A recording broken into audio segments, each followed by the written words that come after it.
अस्सलाम नाज़रीन, Sindh online TV में भलीकार अवां हैं मोहम्मद पहर शामिल करूं था हिन वक्त जी खबरूं।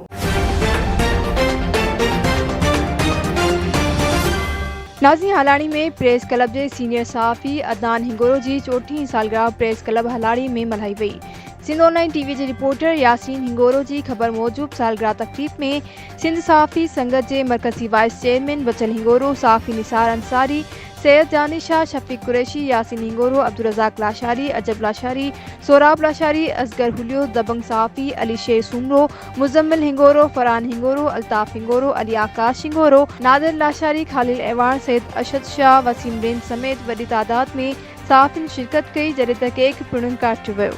वधीक खबरुनि जी अपडेट्स जे लाइ ॾिसंदा रहो सिंध ऑनलाइन टीवी।